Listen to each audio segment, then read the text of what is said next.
Hey guys, welcome to another Minnesota Twins franchise here on Mama's Basement Gaming. This is episode number 80. We've got a 3-game series with the Kansas City Royals on this one. We are coming in on a 4-game losing streak after dropping 3 in a row at home against the Tampa Bay Rays. We'll finish off this 6-game homestand, hoping to salvage some of it. Coming into this one, the Blue Jays lead the AL East by 2.5 games over the Red Sox. Over here in the Central, we are in last place now after losing 4 in a row. The Tigers and the Indians are tied in first with the Royals just a game back. Pretty good race at the top of our division. The Astros, a half a game lead over the Angels, a 1-game lead over the Mariners, 4 games over the Rangers, 4.5 over the A's. Out in the NL, the Nationals up 10 games on the Miami Marlins. And in the Central, the Cubs have a 7.5 game lead over the Pirates, 9.5 over the Cardinals. Pretty comfortable position for the defending champs to be in. The Los Angeles Dodgers in the West are 4 games ahead of the Giants and 9.5 over the Rockies. All right, guys, we've got a trade to talk about in baseball. The Royals have sent Marcus Stroman to the Los Angeles Angels. He's got a $1.1 million contract, and then he will be eligible for arbitration next year. In return, the Royals get Andrew Heaney.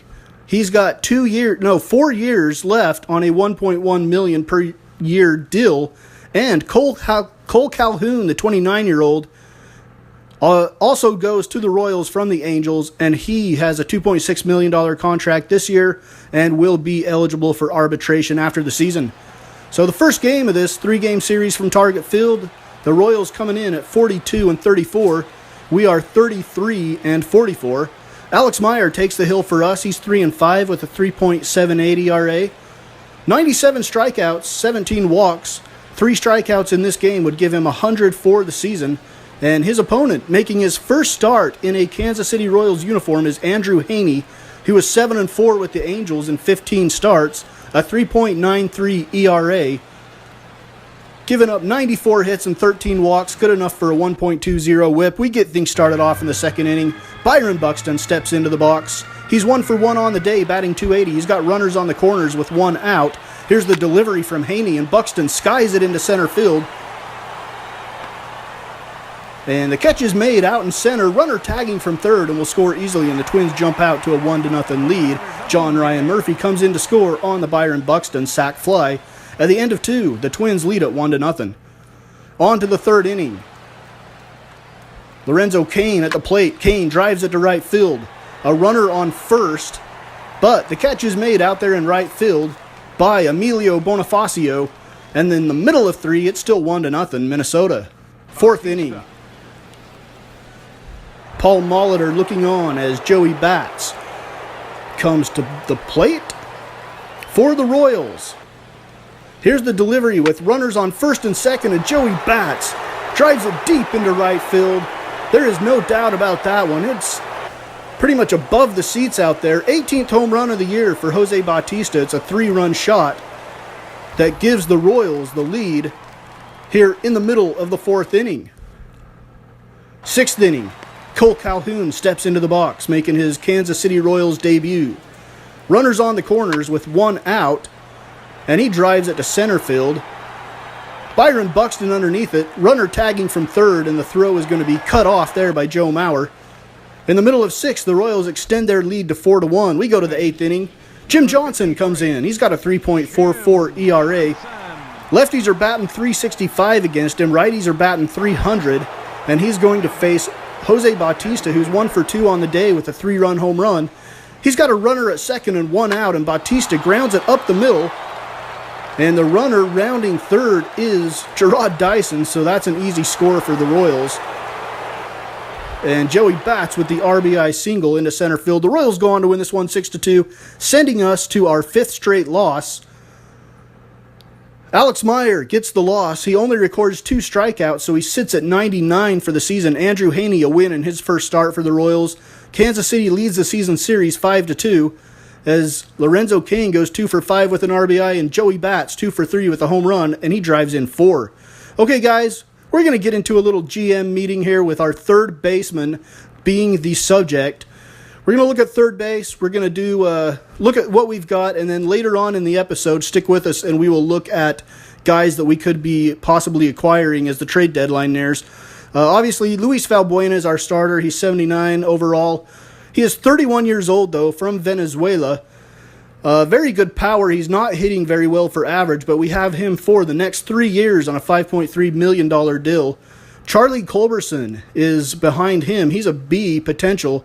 62 overall. He's 27 years old from Georgia. Spent last year with the Dodgers and with the Twins. He spent a lot of time with our big league club. Mostly a defensive third baseman. And he's got 2 years left on a $600,000 deal before he's eligible for arbitration. Nico Goodrum is at the AAA level as well. His potential is a C. He's a 25-year-old from Georgia. Good arm strength for a third baseman. Very good speed at 83. And he's a very average hitter, both power and contact. And he's just on a renewable contract for $70,000 a year. Brian Kaw at the AA level. He is one of our top draft picks from last season. He's at 71 overall already for an 18-year-old from Taiwan. He's very durable, has great arm strength, very good power against lefties, and still working on the rest of his batting attributes. $100,000 a year, a renewable contract for him. And down at single A, Trey Cabbage, his potential is a B. He's 19 years old. He's from Tennessee, has very good arm strength as well. Don't really like his reaction at 51 on the hot corner. I want somebody that's a little quicker than that, but he has time to improve. Buck Britton, overall, is a D. He's also at the single A level. All right, which team has the most MLB players on the 60-day disabled list right now? Is it the Los Angeles Dodgers? Is it us, the Minnesota Twins? Or is it the New York Mets, who seem to perpetually always have guys with injuries? Stick with us, and you'll find that one out after this game. And then later on in the show, we will look at potential acquisitions at third base if we decide to go that route come the trade deadline. Second game of this three-game series finds Ervin Santana on the hill with his 3.18 ERA, facing Edinson Volquez, a very good starting pitcher matchup in this one. He's got a 3.16 ERA, making his 15th start. 1.35 whip is a little bit high. We get things started off in the first inning with Gerard Dyson, who is 7 for 40 in his last 10 games, but his speed kills us. Runner on second right now is Lorenzo Cain, and Cain's going to come around to score pretty easily on this one. On the base hit by Gerard Dyson, and the Royals jump out early, 1-0 in the middle of the first. Second inning. Kenys Vargas comes to the plate. He has been a pleasant surprise for us, batting .305 with 5 home runs and 20 driven in. On a 1-0 count with nobody on and 1 out against Volquez, Kenys Vargas drives it deep into left field. A line drive home run that gets into the first couple of rows. A solo shot for Vargas, that's number 6 for him, and that ties the game up at 1 apiece. Despite the 5-game losing streak, the crowd still optimistic here at Target Field. Ervin Santana on the hill gets Gerard Dyson to strike out. Gets Hosmer to strike out. And then facing Jose Bautista, gets Jose Bautista to swing over the top of a slider. So in the third, Ervin Santana strikes out the side. Could the Twins get the pitching performance that they need to break this losing streak? We will see. We go to the 6th inning.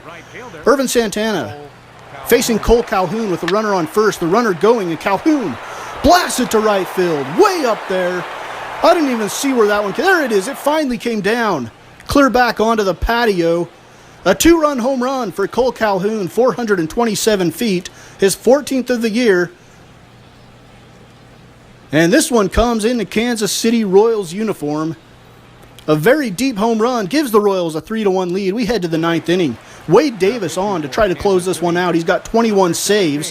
A 3.60 ERA is a little bit higher than he usually has.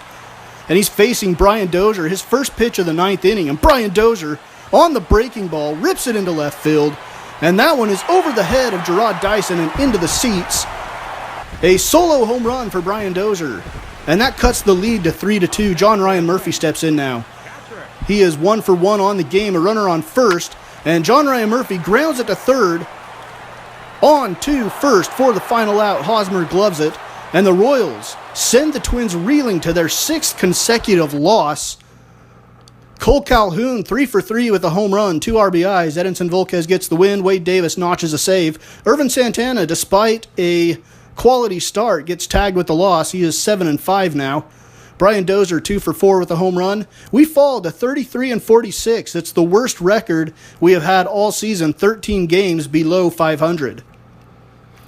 All right, guys, after this game, Luis Valbuena, our third baseman, had to be placed on the 60-day disabled list with a head fracture, and he's going to miss the entire rest of the season. Michael Tonkin is called up from AAA Rochester to take his place. He has a sick 0.31 ERA down at the AAA level in 29 and a third innings, 27 strikeouts, 0.31 ERA. So we'll see if he can continue that success up with the Minnesota Twins big league club. All right, guys, fitting as we just put another guy on the 60-day DL. Which team has the most players on the 60-day disabled list? And it is us, the Minnesota Twins. Miguel Sano with a dislocated ankle. He's out 4 to 5 months. Kyle Gibson out 1 to 2 months. 28 days left on the DL with a broken hand. And Luis Valbuena now is out with a head fracture for 6+ months. So the injury bug has bitten us hard this season, and we are suffering from it. We go to game number 80. Desperate to break this 6-game losing streak against the Royals. And Tyler Duffy, can he be the guy to do it with his 5.16 ERA? The bats have not been coming to the park lately, so we may have to rely on a fantastic pitching performance to get us out of this slump. Joe Nelson goes for the Royals. He's 2-6 with a 4.01 ERA, 72 strikeouts to 39 walks, and this dude throws hard. Joe Nelson. For the Royals, we get things started off in the first inning. Joe Mauer at the plate. Eduardo Nunez is on first, and Nelson throws to first, and Nunez is down. And this is possibly another season-ending injury. Guys, what is going on here? Are we overplaying our guys? Are they tired? I don't know what's going on. But we're going to have to put Nunez on the DL. It looks like that's a possibility now. Unbelievable. Bottom of the fourth inning. And Kenny Vargas drives it deep to right field. And this one is going to get way up there. And you are hereby circled, young man. Kenny Vargas puts the Twins on the board first with a 2-run home run. That's his 7th and 2nd in the last 2 games. So, at the end of 4, it's 2-0 Twins. So far, we're getting the pitching performance from Tyler Duffy that we need as Steve Pearce steps into the box. Tyler Duffy on the hill. Into the windup. Pearce grounds it up the middle, and Brian Dozier dives from the seat of his pants, throws to first to get Steve Pearce. And that'll bring up Raul Mondesi. Twins getting pitching and defense. Hopefully that can carry them to the win in this one. Another ground ball to Dozier. Dozier, off of his back foot, goes to first. A great defensive inning for Brian Dozier.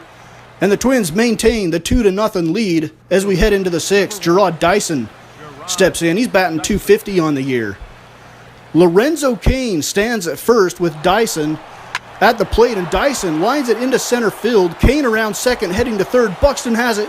Cain's going to make the turnaround third. Here's the throw from Buxton, and it is in time to get Cain out at the plate. What a throw by Byron Buxton, and the score remains 2-0 Minnesota. And Steve Pearce strikes out looking. Tyler Duffy is dealing in this one. The Twins are smelling a victory here. Here's the ground ball up the left side. Emilio Bonifacio in for the injured Eduardo Nunez makes the great play to throw out Omar Infante. And in the middle of 7, it's still 2-0. Kevin Segrist comes in.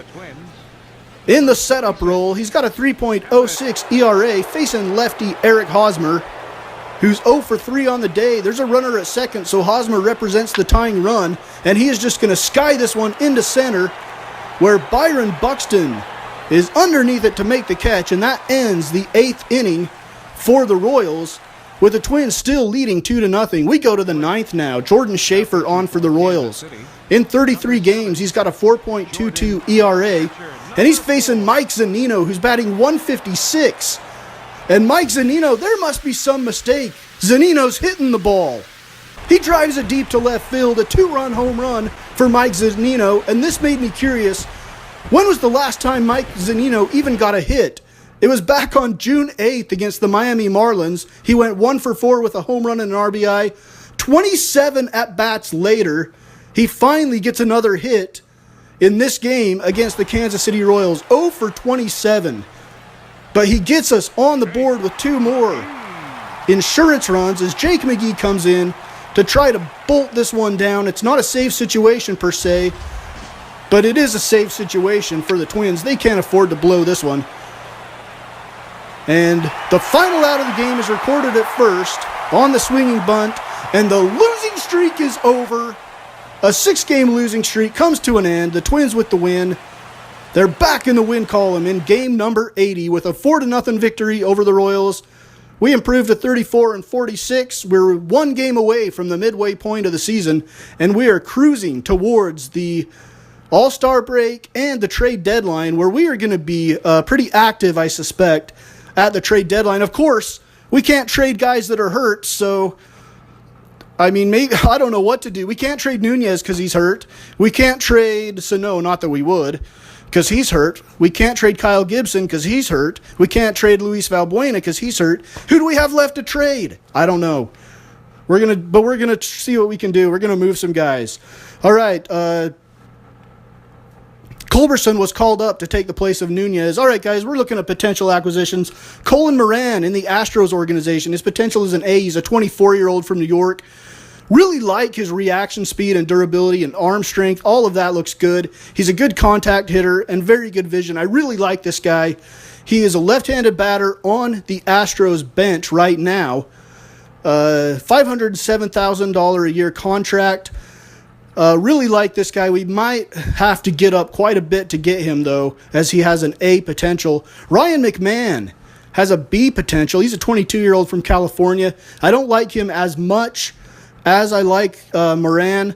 His reaction speed is a little bit slow. His arm strength is good.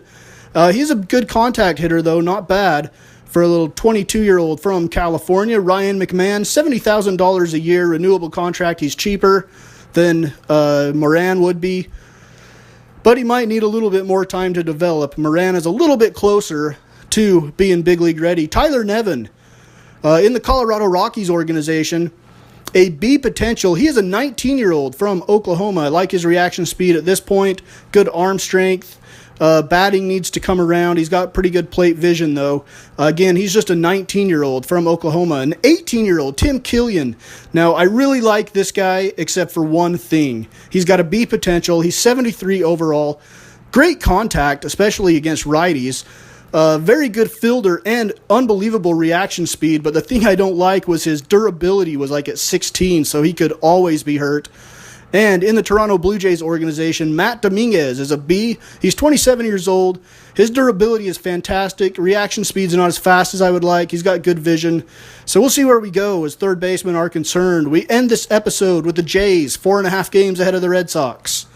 In the Central, we're still in last place, a half a game behind the White Sox. And the Indians have jumped out to a 2-game lead on the Royals. And the Seattle Mariners have taken over first place out in the West, a half a game over the Angels. That one's going to go every which way until we reach the end of the season, I'm thinking. The Nationals, 10 games over the Marlins. The Cubs are 5.5 games over the Pirates. So the Pirates have made up a little ground during this episode. And out in the West, the Los Angeles Dodgers are starting to lose a little bit of ground to the Giants. The Giants are gaining on them. They're 4 games back.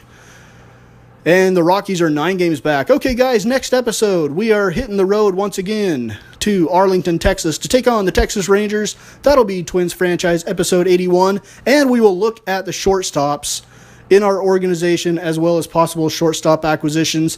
As we head towards the trade deadline, we're going to start wheeling and dealing here pretty soon, but we want to take a good look at all of our options before we do. So join us for Minnesota Twins Franchise episode 81.